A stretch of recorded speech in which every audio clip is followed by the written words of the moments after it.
Bonjour à tous, et je vous souhaite la plus chaleureuse des bienvenues sur Version améliorée.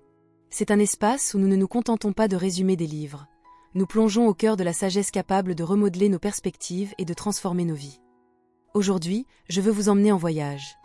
Un voyage qui commence sur une route sombre et solitaire pour s'achever dans les profondeurs de votre propre cœur.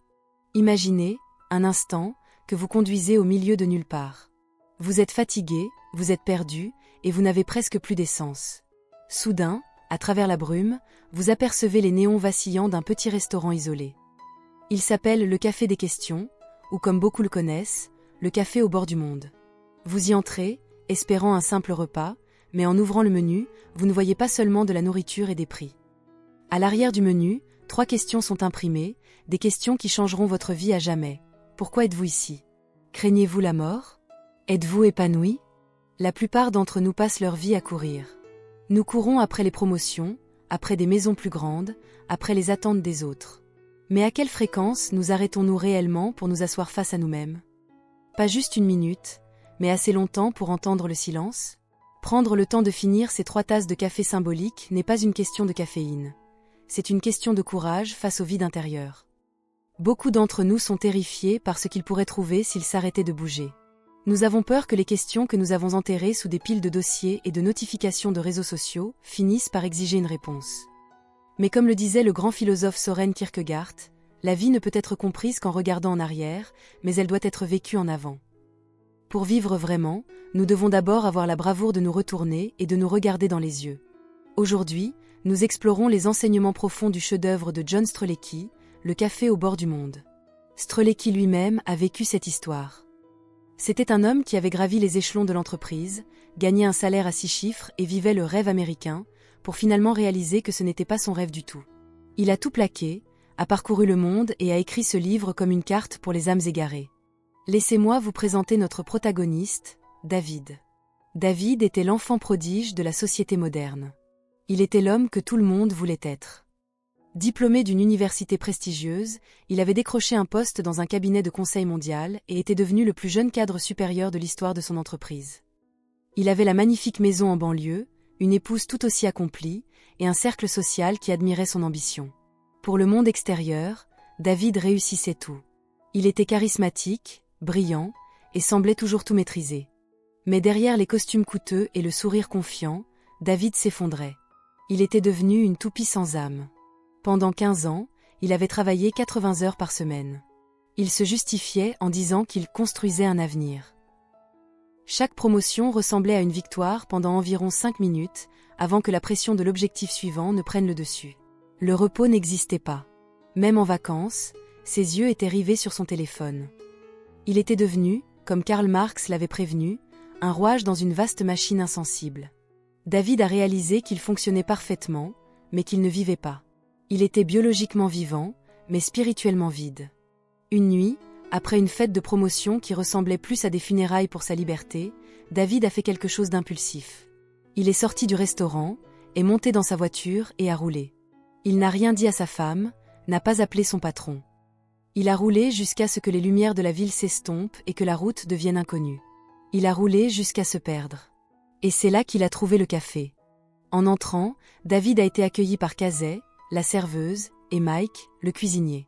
Ils ne l'ont pas traité comme un cadre dirigeant, ils l'ont traité comme un être humain qui avait besoin d'air. Alors que David fixait le menu, la première question l'a frappé de plein fouet. Pourquoi êtes-vous ici? Il ne s'agissait pas seulement de savoir pourquoi David était dans ce restaurant. Cette question porte sur la raison d'être, ou ce que le livre appelle votre RDE, raison d'être. La plupart des gens ne trouvent jamais leur RDE parce qu'ils sont trop occupés à nager à contre-courant. Casey a partagé une histoire qui a changé la perspective de David sur l'effort et la lutte. Elle lui a raconté qu'un jour, alors qu'elle plongeait à Hawaï, elle avait vu une tortue marine verte.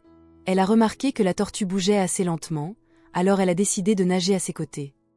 À sa surprise, malgré sa force athlétique et ses palmes, elle n'arrivait pas à suivre la tortue. Chaque fois qu'elle pensait la rattraper, la tortue s'éloignait davantage, sans aucun effort apparent.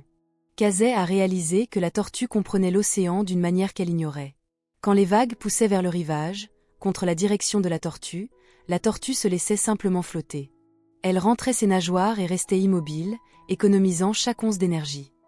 Mais dès que la vague repartait vers le large, la tortue utilisait cet élan pour se propulser en avant. Elle ne travaillait pas plus dur que Kazé, elle travaillait plus intelligemment. Elle utilisait le flux naturel de l'univers. Kazé, elle, essayait de nager fort tout le temps, peu importe la direction de l'eau. Elle combattait l'océan, et l'océan gagnait. Combien d'entre nous nagent à contre-courant chaque jour? Nous luttons pour rester dans des emplois que nous détestons par peur du jugement. Nous luttons pour maintenir des relations qui nous épuisent par peur de la solitude.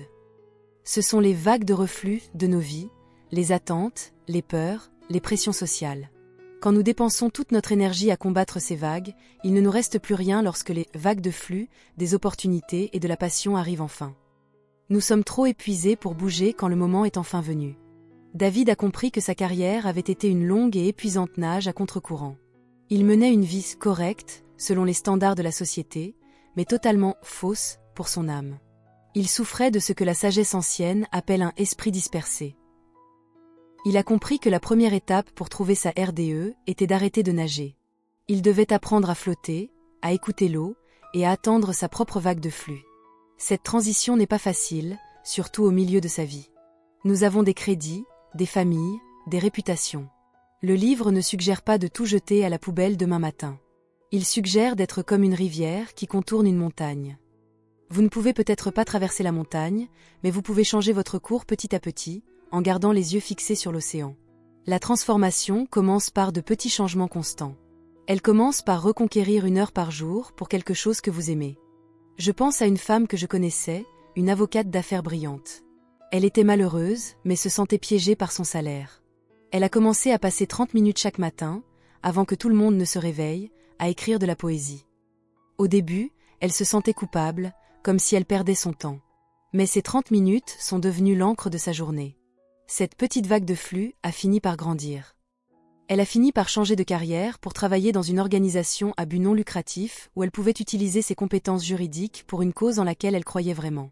Elle n'a pas sauté d'une falaise, elle a appris à nager avec le courant. Alors que David continuait sa discussion avec Mike, il est passé à la deuxième question. Craignez-vous la mort? Mike lui a raconté l'histoire d'un riche marchand et d'un humble pêcheur. Le marchand était en vacances lorsqu'il vit un pêcheur assis sur un quai, jouant avec ses enfants. Le marchand lui demanda quelle était sa routine quotidienne. Le pêcheur répondit « Je me réveille, je déjeune en famille, j'accompagne mes enfants à l'école. Puis je pars sur mon petit bateau, je pêche assez pour ma famille et un peu plus pour vendre. Je rentre, je fais une sieste, je dîne avec ma femme et nous regardons le coucher du soleil sur la plage. » Le marchand était horrifié. « Mais vous avez tant de potentiel. Si vous travailliez plus, vous pourriez acheter un plus gros bateau, puis une flotte. Vous pourriez devenir multimillionnaire, déménager en ville et diriger une multinationale. » Le pêcheur le regarda calmement et demanda « Et après ?» Le marchand répondit « Eh bien, après, vous pourriez prendre votre retraite. Vous pourriez vous installer dans un petit village côtier, déjeuner avec votre famille, pêcher un peu, faire une sieste et passer vos soirées à regarder le coucher du soleil avec votre femme. » Le pêcheur sourit « Mais monsieur, c'est exactement ce que je fais en ce moment même. » Cette histoire touche au cœur de la condition humaine moderne. Nous retardons constamment notre bonheur. Nous nous disons que nous serons heureux quand nous aurons cette promotion ou quand nous aurons 1 million sur notre compte. Nous vivons pour un « moi futur » qui n'arrivera peut-être jamais. Et parce que nous vivons dans le futur, la mort devient une menace terrifiante. Nous craignons la mort parce que nous sentons que nous n'avons pas encore commencé à vivre. Mais en vérité, seuls ceux qui n'ont pas vécu ont peur de mourir. Quand vous vivez authentiquement, quand vous êtes présent, la mort perd son pouvoir sur vous. Comme le disait Sénèque, ce n'est pas que nous disposons de peu de temps, c'est que nous en perdons beaucoup. La vie est assez longue si vous savez comment l'utiliser. David a réalisé que sa peur de la mort était en fait une peur du regret. Il craignait de mourir en ayant été un excellent cadre, mais un pauvre humain.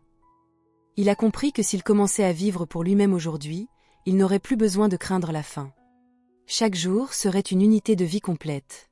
Enfin, la discussion s'est tournée vers la dernière question. Êtes-vous épanoui? Pour expliquer cela, Kazé a parlé d'un homme qui faisait un cauchemar récurrent. Dans son rêve, il était sur un terrain de golf face au coup le plus important de sa vie. Mais la balle était toujours dans une position terrible, derrière un arbre ou enterrée dans le sable.